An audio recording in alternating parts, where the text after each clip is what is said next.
Hello, everybody les amis, salut, c'est Sébastien sur Actualia, en YouTube, et www.actualia.fr. Aujourd'hui sur la chaîne de Multimédia, Actualia Tech, on va parler de Linux, et on va parler de Fedora. Et on s'est dit, avant de là, on s'est posé la question, Seb, mais quelle est la distribution la plus moderne, la plus avancée dans le monde Linux? Eh bien, en faisant des recherches à droite et à gauche, en regardant forums et tout, etc., puis en regardant des vidéos aussi sur YouTube sur la distribution Linux, eh bien, on s'est aperçu que, eh bien, il y avait de plus en plus de personnes, de gens qui disaient que Fedora c'était le top, c'était la distribution Linux la plus moderne et la plus avancée. Dans l'univers des systèmes d'exploitation basés sur Linux, Fedora se distingue comme l'une des distributions les plus innovantes et avant-gardistes. Faut pas oublier que Fedora, c'est le laboratoire de Red Hat, c'est-à-dire que tout ce qui est innovation, nouveautés techniques et autres, etc., il l'implémente d'abord dans Fedora, puis il voit si ça marche bien, ça fonctionne bien et tout, etc. Après, il le bascule chez Monsieur Red Hat. Donc, quelque part, ça ne peut qu'être avant-gardiste. En plus, Fedora était l'un des pionniers à mettre en avant Wayland par rapport au vieillissant X11. Et bon, malgré tout, faut dire ce qui est. Donc en fait, on doit l'avancée aussi de Wayland et grâce aussi à Monsieur Fedora. Des fois, ils font des trucs un petit peu controversés. Ils ont tendance peut-être à mettre en avant un peu trop tôt certaines innovations sur Linux. Mais malgré tout, après, on peut s'apercevoir que,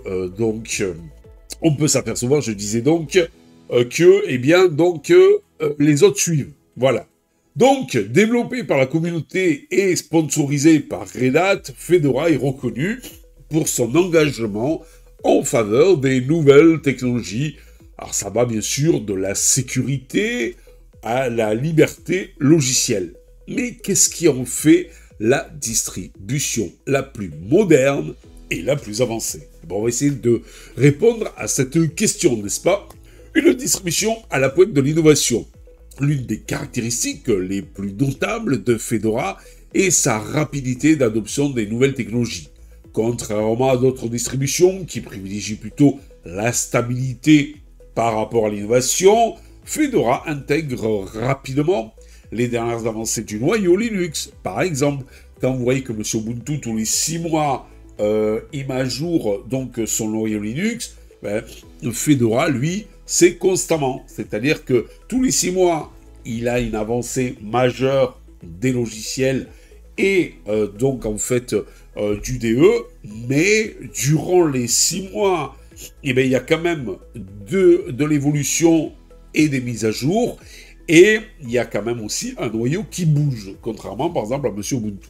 Alors, bien sûr, Fedora intègre rapidement les dernières avancées du noyau Linux, mais aussi des environnements de bureau et des outils de dev, vous voyez par là, développement.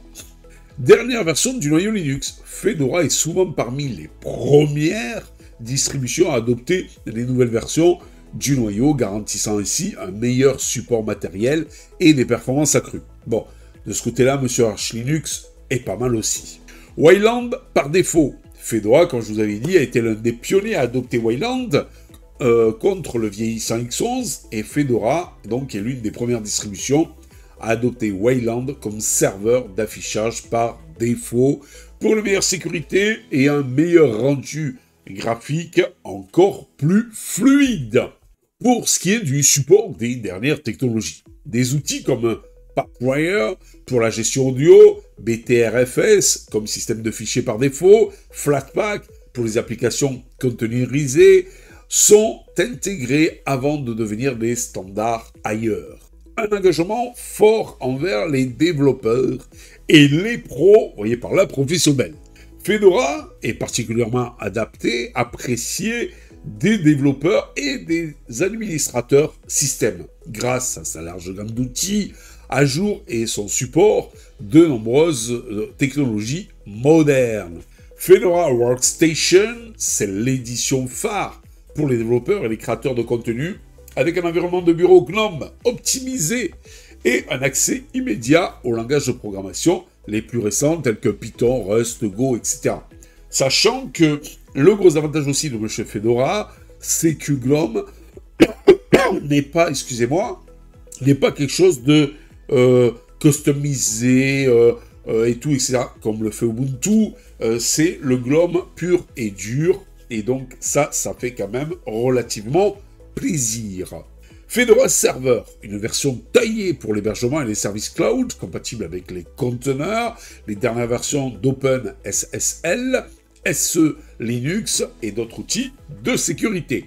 Vous avez aussi Fedora Silverblue, une version immuable de Fedora, idéale pour les développeurs recherchant un environnement sécurisé et stable, basé sur les conteneurs. Fedora, c'est aussi une philosophie axée sur la liberté et la transparence. Fedora suit des principes stricts en matière de logiciels libres et open source. Contrairement à certaines distributions commerciales, elle évite les logiciels propriétaires et met l'accent sur la transparence et la collaboration avec la communauté. C'est vrai que quand vous installez une Fedora, eh bien, si vous voulez accéder à tout un tas de choses propriétaires ou plus ou moins non libres, il faut passer par le RPM Fusion. Donc, installer les RPM Fusion pour aussi avoir les codecs propriétaires, etc., etc. Puisque Fedora nous vient des États-Unis et qu'il y a une législation aux États-Unis qui dit que, donc, il est interdit d'intégrer dans la distribution elle-même les parties propriétaires de codecs, drivers et autres. Et donc, c'est pour ça qu'il faut les installer manuellement. C'est comme Fedora, il faudra installer aussi, contrairement à vous avez un utilitaire directement intégré dans Linux Mint et Ubuntu, où vous cliquez dessus, il va vous rechercher les pilotes propriétaires que vous avez, qu'il y a besoin pour faire fonctionner certains utilitaires, enfin certaines cartes ou puces sur votre machine. Vous les installez, comme c'est le cas par exemple de NVIDIA, et c'est bon. Là, non, il faudra passer par une ligne de commande après avoir installé les RPM Fusion pour pouvoir installer les codecs donc de chez monsieur NVIDIA propriétaire, bien entendu. Les mises à jour rapides et fréquentes. C'est vrai que Fedora suit un cycle de publication de 6 mois, mais ce qui permet d'avoir un système constamment à jour sans devoir attendre des années comme sur d'autres distributions. Vous voyez sur les distributions Ubuntu LTS, ou vous voyez par là, Linux Mint aussi, où c'est tous les 2 ans, comme les distributions Ubuntu LTS, où vous avez des mises à jour. Et là, je dirais qu'on a presque autant de mises à jour que Monsieur Arch Linux, qui est le champion du monde pour ça, donc puisque c'est une distribution en continu et qui est très très à jour. Donc en fait au point de vue paquet, au point de vue DE, au point de vue noyau, au point de vue tout quoi. Il a une communauté active et dynamique. Fedora bénéficie bien sûr d'une communauté engagée qui contribue activement à son développement, donc sans problème. Un environnement de bureau moderne et puré. C'est ce que je vous disais tout à l'heure, il n'y a pas de customisation, il n'y a rien de tout ça. Fedora Workstation est livré avec GNOME par défaut. Je vous rappelle qu'à partir du mois d'avril, vous aurez aussi vous aurez 2 versions de Fedora Workstation, qui sont les versions officielles de Fedora. Vous aurez Fedora Workstation GNOME, donc livré avec GNOME par défaut, un environnement de bureau qui met l'accent sur la simplicité et l'efficacité.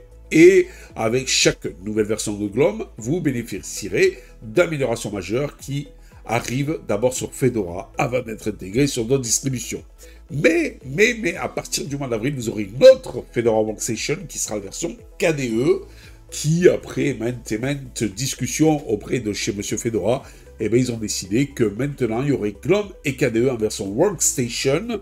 Et ça, c'est quand même relativement sympa, parce que jusqu'à avril, Fedora KDE reste une spin, c'est-à-dire pas une version officielle, une version faite par la communauté, donc en fait de Fedora KDE. Ben là, vous aurez Fedora Workstation avec GNOME et Fedora Workstation avec KDE.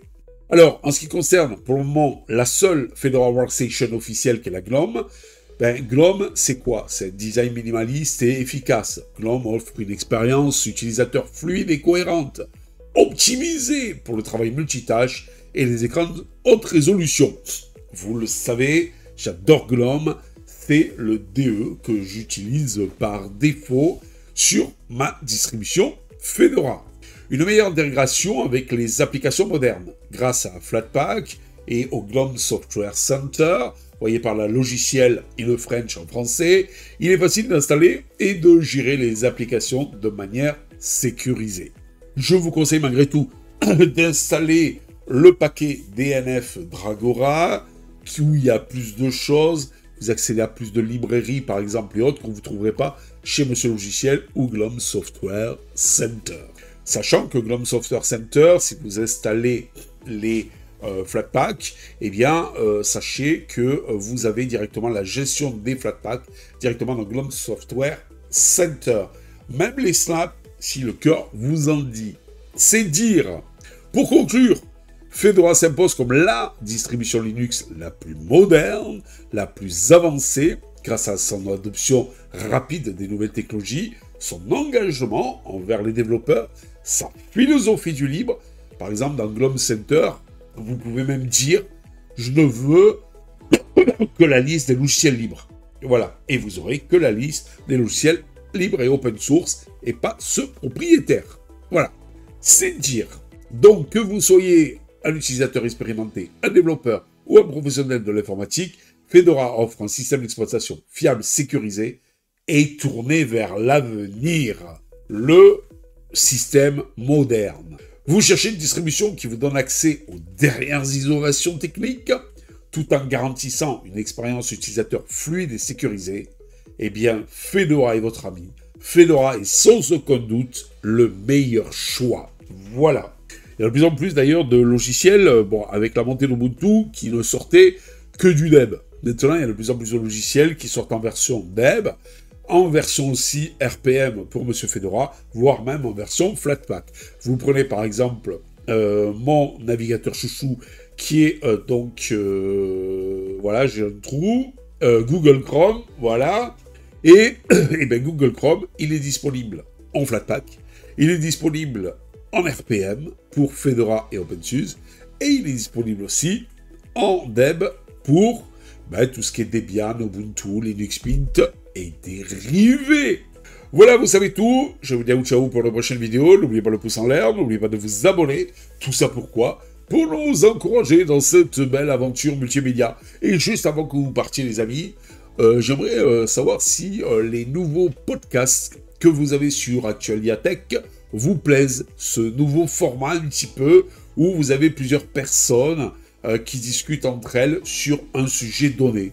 N'hésitez pas aussi à me le glisser dans les commentaires. Sur ce, je vous dis ciao, bye bye. Si vous avez aimé cette vidéo, abonnez-vous, mettez un pouce en l'air, et partagez cette vidéo, merci, cela fait toujours plaisir.